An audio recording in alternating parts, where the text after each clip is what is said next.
And it's so important because this is not a war on women. This is a war on religious freedom. And we need to not lose sight of that. It is so important, and I am so happy to introduce our next speaker, Regina Quick. She's a candidate for the Georgia State House, and she's also a cum laude graduate of the University of Georgia School of Law. She's practiced in Athens for 25 years. She's been a sole practitioner in her firm, Regina Quick, PC, since 1996. Her general trial practice consists predominantly of family law matters, probate and guardianship cases, and taxpayer advocacy, including property tax appeals and work for property owners. Regina currently serves on the board of directors of the Western Circuit Bar Association and is a former chair of the Western Circuit Bar Association Family Law Section. She's been a member of the executive committee of the Family Law Section of the State Bar of Georgia since 2009. She formerly served the citizens and the probate judge of Athens, Clarke County, and a county administrator and ex officio guardian from 1999 to 2003. She continues to receive appointments to assist with unrepresented estates and incapacitated adults and minor children. Regina has served on the board of directors for both the Boys and Girls Clubs of Athens, Inc. and Children First. Regina Quick.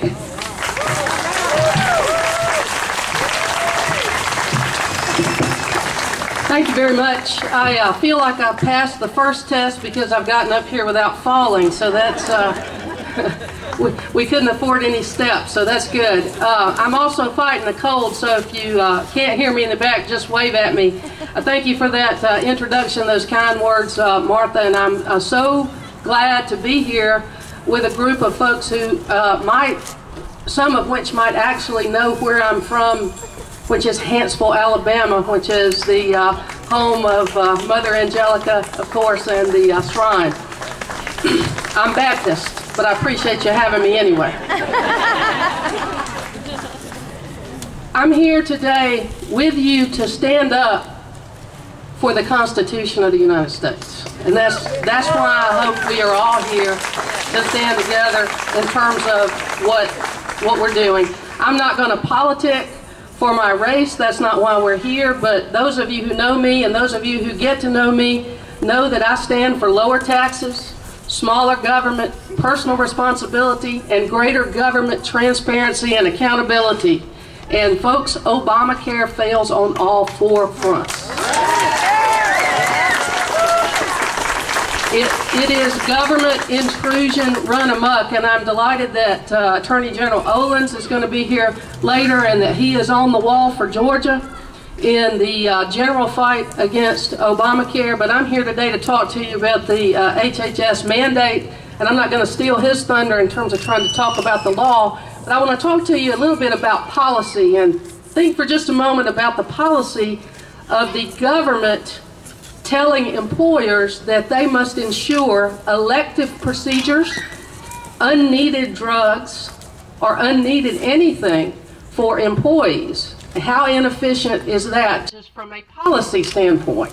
It makes no sense. It drives up cost, and it's a good example of one of the things government should stay away from. It doesn't do these things very well. It's completely inefficient.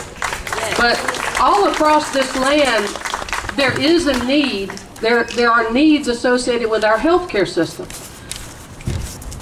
We need to be talking about insurance reform and helping taxpayers.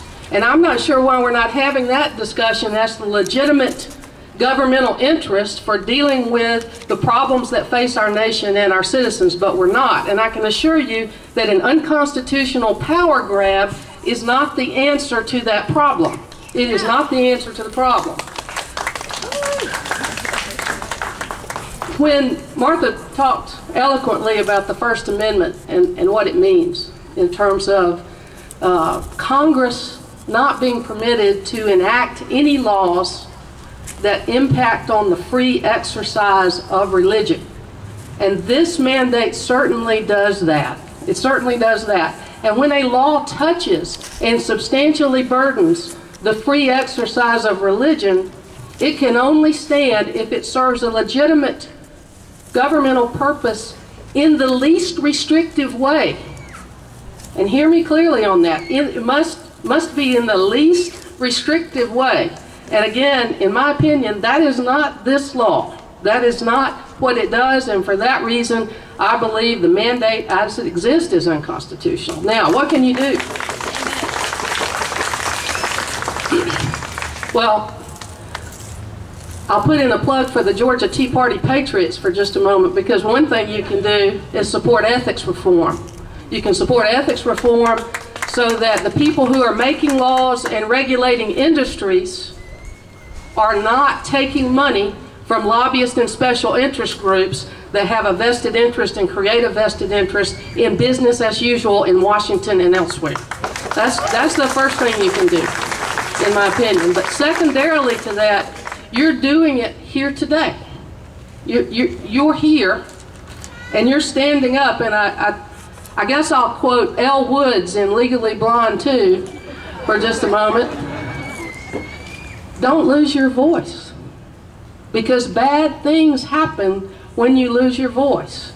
From here, I hope what has happened this year with this mandate is a wake-up call, a clarion call, if you will, to action, and a reminder to all of us that freedom is not free. It is not free, and we must always do what we can, even if we can't do everything. And I think that is what this movement is about. That is what you're about, and I applaud you for it. I stand with you. Stand up, speak out, and see that the principles that we hold central and core to our American experience win out over politics as usual in Washington. And I trust you'll help me as we work toward November to remind our nation's leaders that, in the words of Thomas Jefferson, our excellent Constitution has not placed our religious rights under the power of any public functionary. Thank you for your time.